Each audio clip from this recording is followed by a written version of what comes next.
بسم اللہ.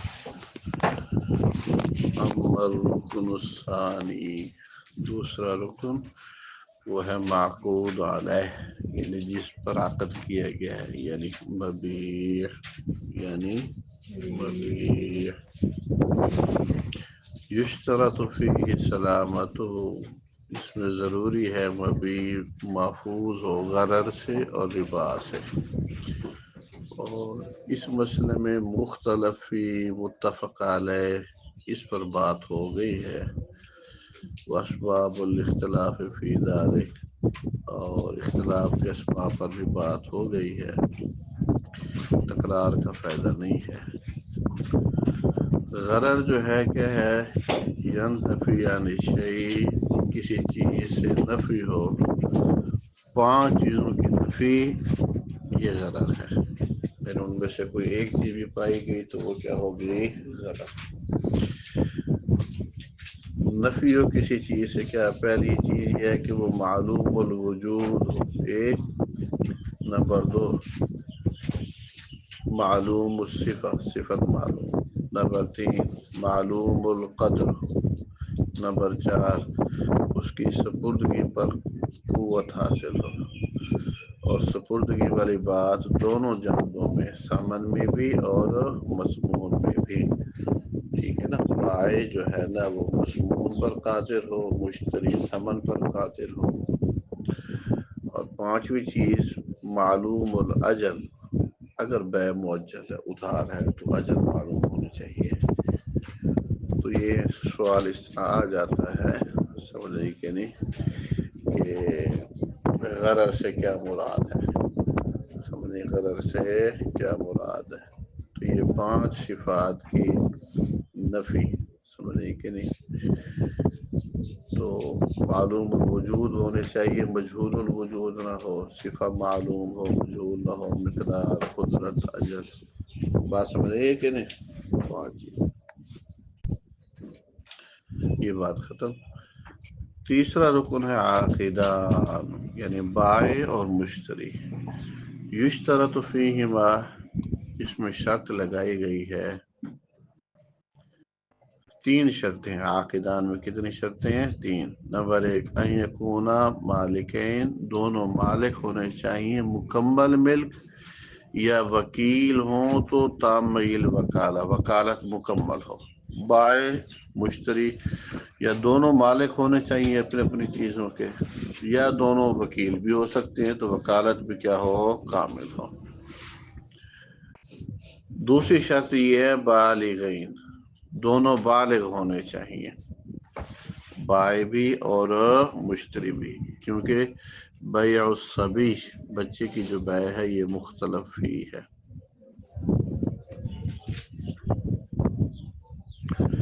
اور تیسری شرط یہ ہے کہ وہ دونوں اس کے ساتھ ساتھ مہجور علیہ نہ ہو، یا ان میں سے کوئی ایک، پابندی نہ لگائی گئی ہو ان پر. وہ جیسے سفیر پر پابندی لگ جاتی ہے. کیوں؟ یا تو ان کے ذاتی حق کی وجہ سے، بعض اوقات پابندی کی وجہ ذاتی حق ہوتا ہے کہ اس سے متاثر ہوتا ہے، جیسے کوئی بے وقوف ہے، یہ اس کے نزدیک، جس کے نزدیک پابندی درست ہے. یا غیر کے حق، جیسے غلام، تو وہ مالک نے اجازت نہیں دی، اب غلام بیع کرتا ہے، تو اس پر پابندی ہے کہ مالک کو نقصان ہوگا، الا یہ کہ غلام جس کو اجازت دی گئی ہے تجارت میں. واضح کی بات. تو عاقدان میں کتنی شرطیں ہیں؟ 3 ہونے چاہیے، مالک ہونے چاہیے، بالغ ہونے چاہیے، مہجور علیہ نہ ہو. بیع فضولی میں اختلاف ہے کہ یہ ہوتی ہے یا نہیں ہوتی ہے. جس پر پابندی نہیں ہے اس کے مقابلے وہ جس پر پابندی ہے مہجور علیہ. اچھا، یہ سوال بھی آ جاتا ہے بیع فضولی سے کیا مراد ہے، اکثر کو نہیں آتا جواب، سمجھ آئی کہ نہیں. وہ جو ہوتے ہیں نا معروضی سوالات، اس میں آ جاتا ہے بیع فضولی سے کیا مراد ہے، سمجھ آئی کہ نہیں. تو بیع فضولی ہوتا ہے کہ التصرف فی مال الغیر بلا اذنہ، التصرف فی مال الغیر بلا اذنہ، کہ دوسرے کے مال میں بغیر اجازت کے تصرف کرنا ہے. دوسرے کے مال میں بلا اجازت تصرف کرنا یہ بیع الفضولی ہے. خود بتاتا ہے اس کی شکل یہ کہ ایک آدمی کسی دوسرے کا مال بیچ دے اس شرط کے ساتھ اگر مال والا راضی ہو گیا تو امضی البیع بیع ہو جائے گی، اگر وہ راضی نہ ہو گیا تو فسخ ہو جائے گی. اسی طرح کوئی آدمی دوسرے کے لیے بلا اجازت کوئی چیز خرید لیتا ہے اس شرط پر کہ مشتری راضی ہو گیا تو شرا ٹھیک ہے، وہ نہ راضی ہوا تو ٹھیک نہیں. شافعی رحم اللہ تو دونوں صورتوں میں کہتے ٹھیک نہیں ہے، کیونکہ وجہ وہی شافعی کا ضابطہ پڑا ہے کہ وہ غرر میں کیا ہے اشد. امام مالک دونوں صورتوں میں ٹھیک کہتے ہیں. ابو حنیفہ نے بیع اور شراء میں فرق کیا، وہ کہتے ہیں بیع میں جائز ہے شراء میں جائز نہیں ہے. مالکیہ کی دلیل کہتے ہیں دیکھو نبی علیہ السلام نے عروہ بارکی کو 1 دینار دیا تھا اور کہا ہمارے لیے خریدو من هذا الجلب شاۃ. جلب بمعنی مجلوب کے، یعنی الذی جلب جو لائی گئی ہے، مطلب جو منڈی میں مال آیا ہے نا وہاں سے ایک بکری تو لے آؤ ہمارے لیے. 1 دینار دیا اور کہا 1 بکری لے آؤ. تو عروہ نے کیا کیا کہتے ہیں میں نے خریدی 2 بکری 1 دینار کے ساتھ، 1 دینار کے اندر 2 بکری خریدی. اب یہ تصرف مال الغیر بلا اذن ہوا کہ نہ ہوا؟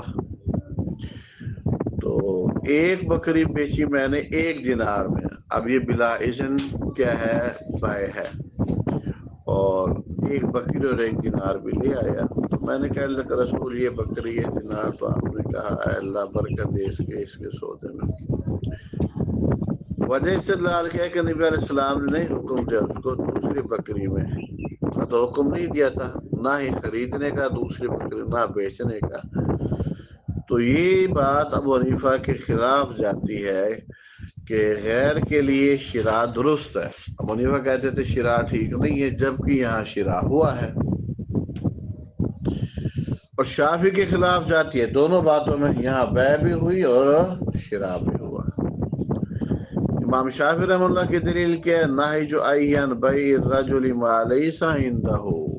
سمجھے کہ جو چیز آپ کے پاس نہیں ہے آپ اس کو بیچ نہیں سکتے، اسے استدلال کیا. اور مالکیہ اس کو معمول کرتے ہیں، مالکیہ اس کا کیا جواب دیتے ہیں؟ معمول علی بیعہ لنفسہ لا لغیرہ. وہ کہتے ہیں اس حدیث کا مطلب یہ ہے کہ اپنے لیے بیچنا نہ کہ غیر کے لیے بیچنا. اپنے لیے بیچنا ٹھیک نہیں ہے، غیر کے لیے بیچ سکتے ہو. اور کہتے ہیں اس کی دلیل کیا ہے کہ نہی آئی حکیم بن حزام کے بارے میں، اور ان کا معاملہ مشہور تھا کیا؟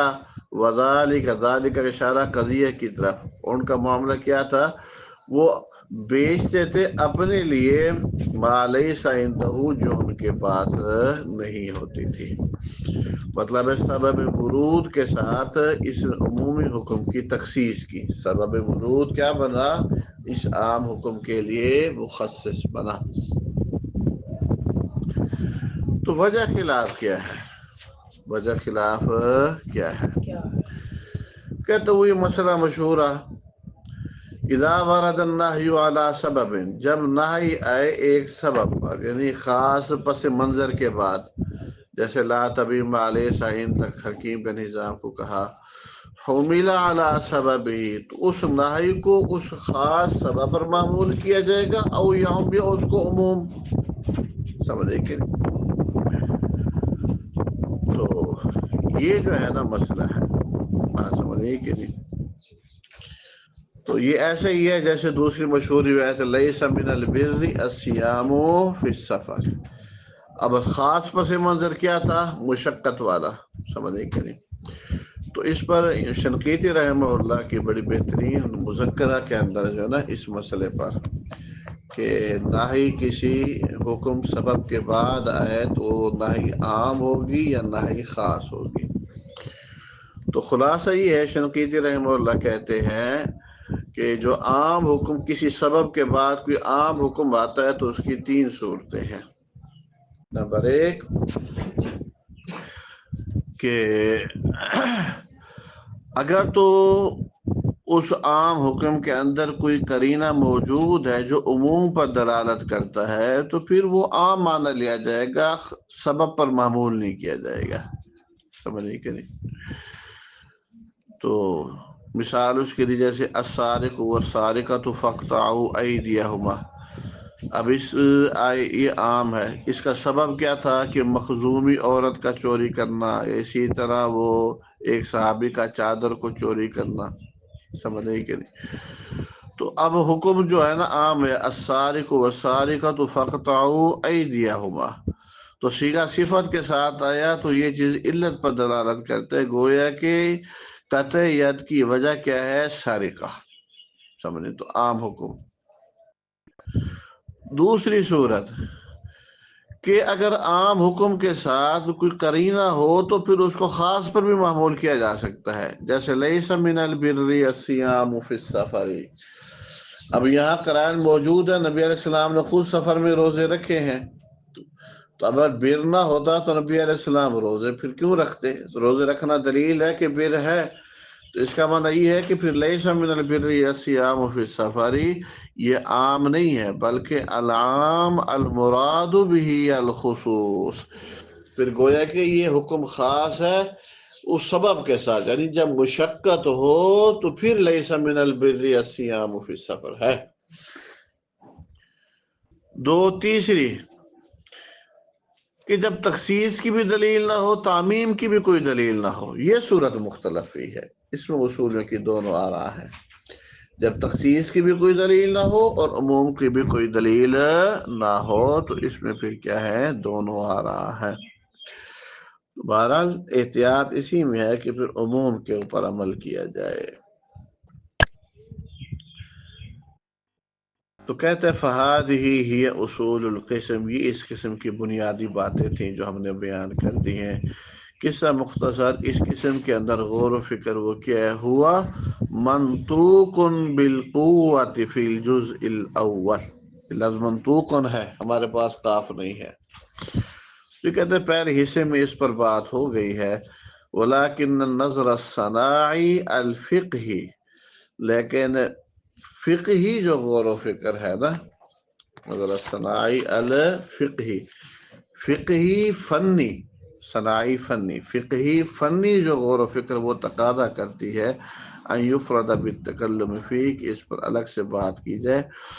تو بہرحال کہتا ہے ہم اس جز پر پہلے بات کر چکے ہیں اپنے مقصد کے مطابق. اب ہم تیسری قسم کی طرف آتے ہیں اور وہ کیا ہے؟ صحیح بیوع کے عمومی احکام کے حوالے سے کہ بیع ہے اور صحیح بیع ہو گئی ہے، اب اس پر کیا احکام مرتب ہوتے ہیں.